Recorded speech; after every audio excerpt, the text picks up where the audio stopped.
It's time for Dirt Daily. And behind me is my little Chevy Tracker. This is a new project. Well, not really new. I have worked on it before, but it is now mine, so I'm kind of excited about it. And you should be excited too, because most of my videos are about Jeeps, and nothing against Jeeps. I love Jeeps, but I wanted to do something different. And behind me is this little tracker that if you ever watch Dirt Every Day, you might recognize this. This is the Chevy Tracker. It's a 2000 Chevy Tracker, also known as a Suzuki Sidekick or Suzuki Vitara, depending on how technical you get. And we took it on an adventure on Dirt Every Day where we drove it across Pritchett Canyon in Moab on stock size tires. Not those tires though, because since then, since we shot that video, and when we did it, we did some really cool stuff to it. We put low gears in the transfer case, rock sliders, we put a winch on the front, big belly skid plate. And then after we filmed, it went back to a storage facility, and while it was there, it was basically pillaged by scavengers and left to die.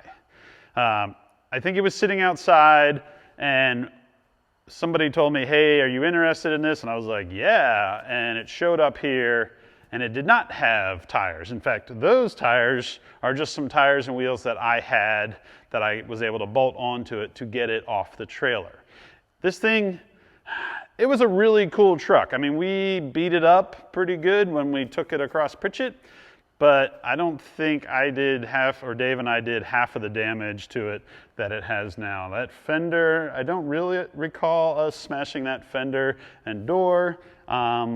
The fact that the wheels and tires are gone is kind of a bummer, because even though I had these cool tires and wheels here for a flat fender project, they don't really fit this. Well, let's walk around it. I'm going to point out all the stuff that's wrong with it, and then we can start brainstorming on what we're going to do to it to make it better. First of all, the engine bay. When it showed up, it did not have a battery. Someone stole the battery, so I went and tracked down a battery for it. Then I also noticed that the exhaust manifold, which is supposed to bolt on right here, was not there. Luckily, it was just laying off to the side. But the reason that was missing was because somebody stole all of the exhaust. And they stole all the exhaust because of the catalytic converters. I don't really understand the catalytic converter theft thing. Basically, you can't go to a junkyard and buy a catalytic converter. Most of the junkyards around me won't take a catalytic converter, but for some reason, catalytic converters are worth a lot of money because they have some special materials in them, and somewhere there are people that are paying for stolen catalytic converters. I don't know why that is still existing, but knock on wood, I have not had the bad luck of having cats stolen very much before. But here, all of a sudden, I bought something and it needed them. And getting new cats to put on a vehicle is kind of a pain in the neck. Now, hopefully you live in a state where either you can get around that or it's an easy upgrade. I get to live in sunny California, and that means that I have lots of hoops to jump through in order to get cats back on this thing. I think I've tracked down some. It's just kind of a pain in the neck. But unfortunately, that is one of the things that it needs in order for me to get it on the road, and even to get it back on the trail and get like all the check engine lights off.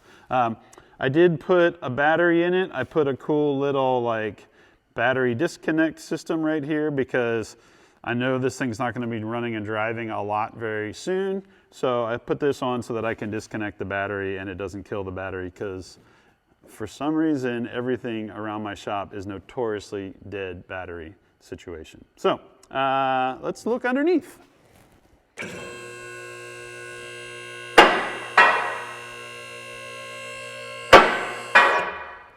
These are some really cool tires and wheels.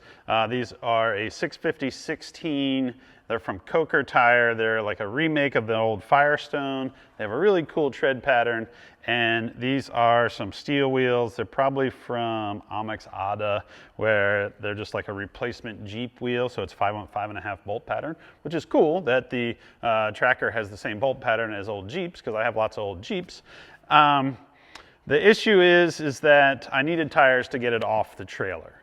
and I found these. I knew I had them, so I just grabbed them. I didn't realize it was coming without tires and wheels, and so when it showed up, I was like, that's inconvenient.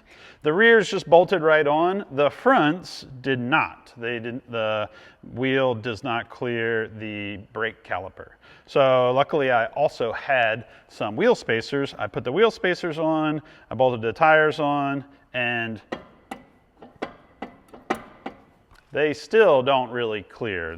This wheel has like some funky, it's like a really narrow wheel, which is cool looking on a flat fender, and it's actually kind of cool looking on this, but the wheel does not clear the rotor. So now I'm in the process of finding new wheels and tires. I have some old tires that I think would work, but I need some different wheels. So I'm gonna track down just some basic steel 5-on-5.5 Jeep style wheels so that I can get some tires on here and roll the thing around. It moves like this, but it binds and it's probably gouging the heck out of the caliper or the back of the wheel. So I really don't want to move it like this for very long. Let me show you what else is wrong. So the front suspension of the Tracker is IFS. And if you had asked me 10 years ago, I would have been like, cut it all out, throw it away, put a solid axle up here. In fact, it doesn't look like it would be incredibly difficult to do that. A lot of the bracketry seems like it bolts on, and I may be able to just unbolt stuff and then cut stuff away. That being said, I'm gonna try not to do that right away. I have a bunch of other projects that need heavy fab work. I just wanna do something, I wanna keep it kind of stock because it was so much fun to drive in stock form. When we wheeled it in Pritchett, it was a struggle. I mean, we heard it. This front diff is aluminum, and there's a big old crack in the back of it. And I remember that on the trip. I was like, it was leaking some oil, and we stuffed rags in between the skid plate and the diff, and we were able to seal it up. But it wasn't the best rock crawler. So we got done rock crawling, we closed the show, and if you've ever run Pritchett Canyon, there is this really long drive from the end of Pritchett Canyon, basically back to the highway before you drive back to town. I'm gonna guess 20 miles. It's like a long, rutted dirt road, gravel, washouts, and on that road, this little truck was so much fun. It's got independent front suspension. It's got a 5-link rear, so it's 4 trailing links and then a rear track bar and coils back there. And it was so fun to just bomb along. It's got a little 4-cylinder engine. It's a 1.6 liter, 5-speed manual, and the little transfer case that we put low gears in. Just going fast, this was a lot of fun. So I think that's what I want to kind of keep it as. Basically, I want to make it as like a poor man's UTV, because that's kind of what it is. In fact, UTVs are getting huge now. If you look at the big 4-seater ones, like they're enormous. This thing's little and concise, and it was a lot of fun to drive on that kind of go fast section. So there's a fix for this. This is an aluminum front diff where the housing's aluminum and I think the third member's aluminum, and it's like cracked. So I'm looking for the iron version. Apparently there's an iron front diff that is, if it's not bolt-in, it's lightly fab. It's like basically from a newer Grand Vitara with a manual transmission. So you can get an iron one, which should be stronger. It has rack and pinion steering. It has like struts. It doesn't have like an upper A arm. It has like a strut system. And I'm just gonna try and keep it as stock-ish. I wanna put fun tires on it and different wheels and fix this and put the exhaust back on it and basically bomb around in it and see where it goes from there. If it blows up again, it'll probably all get cut out and a little solid axle, maybe out of a CJ or a YJ or something stuffed up in here. But for now, I want to try and keep the IFS. I know, maybe that's dumb, but there's a lot of guys that are really into these, and guys and girls, and I kind of been following some different builds on Facebook and on the internet, and the independent front suspension I don't think is garbage if you don't overtax it with massive tires. And I have other stuff with big tires, so this will be just a fun little beat around. In fact, the other thing that's cool is it's a little 4-cylinder with a little manual transmission, and if any of my niece and nephew or friends that want to learn how to drive stick shift, because there's lots of people that haven't, this would be a fun thing for them to play in and learn to drive in, and really they can't beat it up if I keep it small, light, and nimble. There was a cool skid plate right here, and I think that got thrown in the back. There was a massive skid plate under the whole belly, and when I got it, it was like half bolted on and dragging because someone dropped it to steal all the cats. So I have that. I just have to get the cats back in, the exhaust back in, and then, oh, and the O2 sensors. There's like multiple O2 sensors that need to be hooked up in order to get everything up and running, check engine lights off, get it through smog, so that it's not just fun for bombing in the sand washes, but also fun to drive to town and run errands. What else is wrong with it? One of the things that's so cool about the Trackers is the frame rail is really the lowest thing. Like the transmission and transfer case are tucked up above the bottom of the frame. All the brake lines and fuel lines are all tucked up above the frame rail, and there's no like low-hanging fruit. So when you make a skid plate for a Tracker like this, you can basically just bolt a piece of sheet metal from side to side. I think we had to cut maybe one little hole out for some fasteners on the cross member, but for the most part, it was fully skidded. So I have to put that back in. We did remove the fuel tank, which lives behind the rear axle.